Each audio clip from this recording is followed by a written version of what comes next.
Before we get into today's episode about Brian Hoyer, I just want to let you guys know that today's episode is sponsored by SeatGeek. We all already know what SeatGeek is. It's the best way to get tickets to concerts, best way to get tickets to stand-up comedy, and of course the best way to get tickets to sporting events, which I'm assuming a lot of you guys like to go to if you're watching this channel. But if you haven't used it before, if you use my promo code JKS, you can save $20 on your first purchase. That would be a great way to both support my channel and also a great way to save $20. I mean, there's some baseball games right now that are going for just like $30 for 2 tickets, so you can basically get 2 tickets for $10.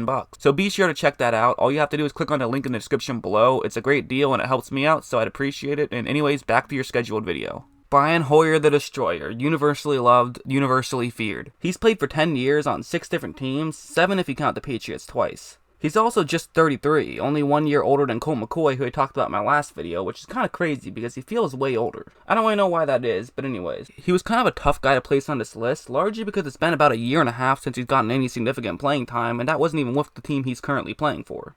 I mean, it might seem a bit head-scratching to some that I'm putting this guy on this list when he literally got benched in favor of CJ Beathard, but I think he actually deserves his spot. I mean, the situation that he was in San Francisco was definitely not a good one, and he has had his shining moments over the years. And again, I'm not ranking down who are the best quarterbacks of all time, I'm ranking down who are the best quarterbacks right now, who are the quarterbacks that I want today, and in my opinion, he is number 38. One real thing I love about Hoyer is the fact that he is definitely a game manager, and I don't mean that in a negative sense. I mean, this is a guy who realizes what's going on. He's a chess player, essentially. Like, take a look at this one, for example. What San Francisco is going to do is they're going to send their halfback out in motion to the top half of the screen, and Luke Kuechly is going to be the guy to take a look at. Because if he follows him up to the top half of the screen, that's going to signify that's man coverage, and as you see, that is going to be exactly what ends up happening. So because of that, this is actually going to tell Hoyer the Destroyer 2 separate things. The first of which is relatively obvious, because there is now a linebacker playing very far up to the top half of the screen, and he's playing against the running back, it's very clearly man coverage. But it's also going to let him know that because of the current situation, there's really only 2 possibilities that could be going on right now. Basically what I'm trying to say is the second thing it told you is that this, what you see on the screen, is already a given. Basically Hoyer knows where 10 of the 11 guys are already going to be, there's only 1 guy where he still has a question. Since they're now in 5 wide, and there's a Carolina Panther lined up with each of those receivers, basically he knows that it's going to be a cover 1 play. And the reason for that is because there's 5 Carolina Panthers on the line. So it's that guy right there. That guy's going to be the question mark here. Essentially, there's 2 things he could be doing. I mean, there's definitely some other things, but basically you almost know that it's going to be one of these 2 things. Either it's going to be a cover 1 blitz, which means he rushes in and there's going to be 5 men rushing the passer, or it's going to be a cover 1 hole, which means that he would drop back and take away that middle part of the screen. And so the reason why what his decision is going to be is so crucial is because they have a receiver running a slant route right over there, right over to where his zone is going to be. So for Hoyer, because of this, now he knows that one of 2 things has to happen. The first of which is if that Panther does drop back into coverage, then Hoyer should make sure that he avoids that route altogether. There's no need to throw into double coverage, that would just be a bad idea. However, if the Panther does end up rushing in and it is a cover 1 blitz and that area is open, this now means that he should try to hit that receiver as quick as possible. It's a slant route right over the middle, and if there's no one covering that middle of the field, this is actually a great route to throw to. There's a quick cut in it, and it's a great angle for a quarterback to hit, so it's basically a dream scenario route against a cover 1 blitz. And as you see right off the bat, that Carolina Panther is rushing in, and in fact, there's no one even blocking him. Not only that, but the 49er who's running the route isn't really open right now. But for Hoyer, that's okay because he knows he's going to be. He's still going to throw it there and it's going to be a completion just because he knows the situation. He knows that's an easy route for someone to win and they're able to pick up a first down out of it. That's just basic understanding your situation, knowing what kind of coverage they're probably going to be in, and just looking around to see what kind of coverage it actually is right after the snap and then making the decision based on what you see.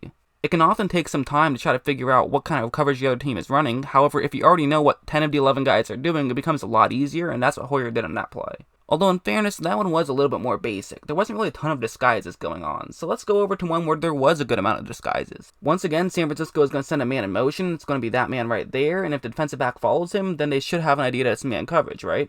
I mean, that's what I said in the last play, so that should be the case. However, if you take a look at what's going to happen right here, the Panther does follow him, so okay, man coverage, right? Well, not exactly. The defensive back does follow him, however, that doesn't necessarily mean that it's man coverage. I mean, unlike that last play where it was a linebacker cutting out to the top half of the screen where you can almost guarantee it's man coverage, this time it's very different. Mostly because of that Carolina Panther right there. Watch what he's going to do. He moves over closer to the top half of the screen, and he's actually going to drop back a little bit. And because of that is, as you see on the screen, this is zone coverage, and basically they just switched assignments. They don't want to just let Brian Hoyer know, hey, just so you know, we're running man coverage, so be sure to run a route that's great against man coverage and beat us on it. No, that's not what they're going to do. Especially with a Ron Rivera defense, they love disguises, and they're not just going to give up certain things. And San Francisco does have a pretty basic zone buster here. We're going to send a tight end deep, and then they'll send another receiver on that route right there, and basically the whole idea behind this play is that the Carolina Panther, who's in charge of covering that zone, that's the second highest on the screen in the middle of the screen, is going to then go back because he has to make sure he's covering the tight end.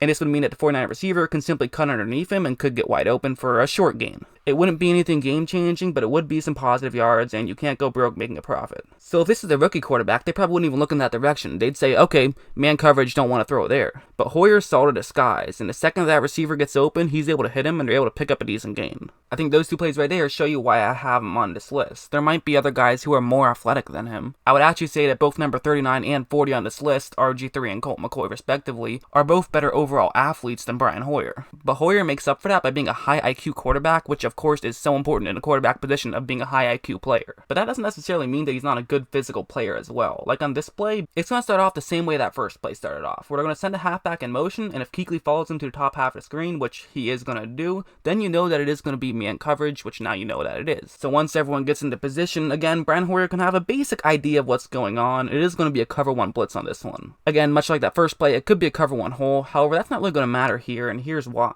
Because on the top half of the screen, the routes that Hoyer is going to look to throw to, there's those two routes right there. The number 2 receiver running a deep route to the top half of the screen, which is going to be away from that safety who's in the middle of the screen and could potentially get open. So Hoyer is going to say, let's try to take a shot there. He's going to make a perfect throw, and this one absolutely should have been caught. This was just dropped by that receiver right there. It's a little tough to tell by that angle. However, if you take a look at this angle, it's a lot clearer as it was just a plain old drop. Probably frustrating for sure if you're Hoyer, but you can only control what you can control, and that's why I'm showing this play as a positive example of Hoyer, even though it fell incomplete. You can't just look at the positive plays, because sometimes on the negative plays, the player you're looking at actually made a good play. It's those quick reads by Hoyer that are probably his best attribute, and that's where I would say he shines the most, and this play will be another example of that. As you see, once again, there's going to be man in motion, however, this time, someone doesn't follow him. So now this is a pretty good indicator that it's going to be zone coverage instead of man, and that is what it's going to be, as it's going to be a cover 3 zone. And so for Hoyer, he already knows where this ball is going. Before it is even snapped, he is already 100% convinced of where he's going to try to throw this ball. The receiver on the outside is running a flat route, but look at the Colt who's in charge of covering that flat route. He's currently on the line. Granted, it could be the other Colt who's actually a safety deep on the bottom right-hand corner of the screen. However, there's a very small chance that he's going to be covering that flat route as well, because he would have a pretty long way to go as well. So Hoyer already knows where he's going to throw the ball to, and look at how he just makes that throw so seamlessly. He takes a couple steps back, waits until the receiver's open, and then makes it, and they're able to pick up some yards. And again, it should be mentioned, sometimes it's not all about making a flashy play, sometimes it's about making the right play. Yeah, obviously the play earlier where he made a great deep pass, those are the plays that are going to make the highlight reels more if they're converted. But sometimes you have to take those 7-yard gains when they're there. You have to take what the defense gives you. I know it's cliche, but it is very true, and Hoyer does a very good job of that. And I also think it should be mentioned that I do think that he could thrive in that Patriots offense, and that Josh McDaniels offense, if Brady ever does, God forbid, miss a game. And he also can make some tight throws as well, too. It's not like he's just entirely a game manager. He can make some throws when he has to, and this one will show you that. It's a cover 2 zone, and basically what San Francisco is going to do is they're going to have one receiver basically just run a curl route right over there, and then they're going to have another receiver cut over. So very similar concept to the last time, however, this time in reverse, essentially.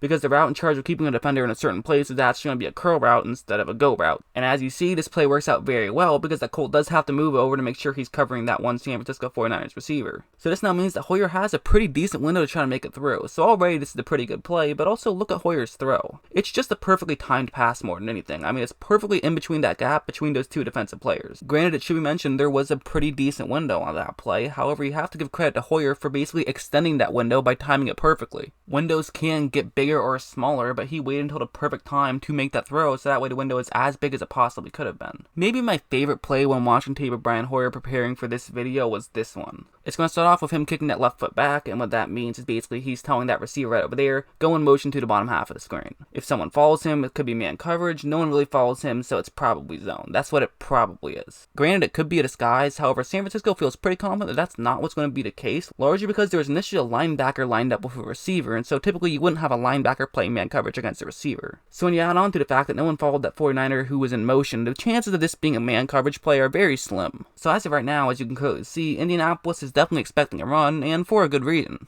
There's a tight end, a halfback, and a fullback in the game, so it's definitely a running type formation. San Francisco probably does have a running play called right now. However, basically what Hoyer is going to do is point to his head right there, and he's going to shout, alert, alert, alert. You would also see some players shout kill, and basically what he's doing right now is he's changing the play at the line. That's what he's trying to do here. Anyone who's played Madden knows what an audible is. However, basically the reason he's doing this is because that receiver right there is now going to be running that route. The second play they have is now going to be a play action play, and since that receiver is going to be running that route, this actually could be great against play action, especially if the Colts player is already playing so far in. Because if they move just an inch forward, and honestly if they don't move any forward at all, this now still means that that receiver could get easily open past the linebackers. And since they're in zone, the safeties have to be deep, meaning it could be a very easy play to allow a guy to get open. But of course, the Indianapolis players aren't just standing around minding their own business, they're also paying attention to what's going on, and they see the alert. They're also aware they're playing very far shallow, so they have a pretty good idea of, hey, maybe he's audible into a passing play. That's definitely something that could be happening. They of course don't know that. This could still very much be a running play, however they're aware of it, and as you see right now, the two linebackers are communicating and saying, hey, this actually could be a passing play here. So what they're doing is they're now pointing to that defensive back over there and saying, hey, be much more aware of that receiver than you might be on just a typical play, because this very much could be a passing play.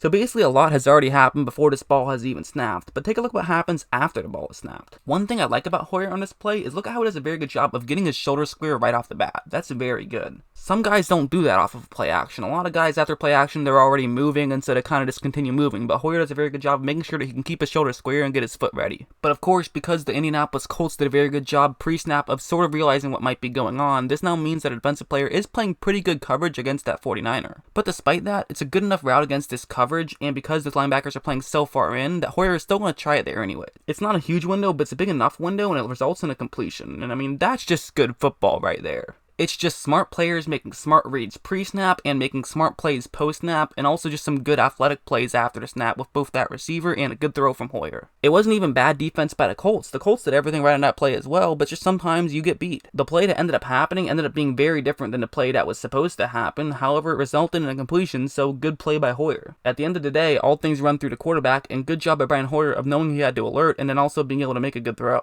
So that's why he made the list, but now why isn't he higher? And the reason for it is because, well, sometimes he gets a little bit too creative for his own good. What do I mean by that? Well, I'll show you. If you take a look at this play, it's going to be a cover one hole, and those are going to be the routes that the 49ers receivers will be running. They know it's man coverage on this play, and just from the layout, Hoyer has a pretty good idea that it could be a cover one hole in this situation. So basically, look at what he's going to try to do post-snap. He's going to try to fool Bobby Wagner here. He's going to try to trick Bobby Wagner into thinking that he's going to be looking to the bottom half of the screen, but he's actually going to be looking to the top half of the screen and try to throw it to that receiver right there, who is currently open. However, again, I just think he kind of got a little bit too smart for his own good on this one. Sometimes you can look at the receiver you're trying to throw to. I get that when you're playing this tough Seattle defense, you do want to try to look them off and try to see if you can find some ways to make some short passes and be successful. Because now he's looking off, basically doesn't have time to then look at Bobby Wagner, see where he is, and then look over to his spot. He kind of has to skip that step and throw it straight to the receiver he wants to throw the ball to. But because of that, he doesn't see that Bobby Wagner, who is a very smart player and very alert, was able to step in front of that pass and end up intercepting it. So again, you might be saying, okay, so what? He got beat by Bobby Wagner. But basically my point is, he made things unnecessarily difficult on himself. He didn't have to try all of those different things. He could have just thrown it straight to that receiver who was open right after the ball was snapped, and it could have picked up some yards. He just got a little bit too clever for his own good there, and it came back to bite him. One other slight thing is that while his pre-snap reads are absolutely tremendous, his post-snap reads can struggle from time to time. Like on this play, as you see, once again, he kicks that foot back, and now that receiver and that defensive back are going to go in motion, which indicates that it is going to be man coverage. So now after that receiver goes all the way to the bottom half of the screen and is able to get into position, this now means that on paper, this is a great route to throw to.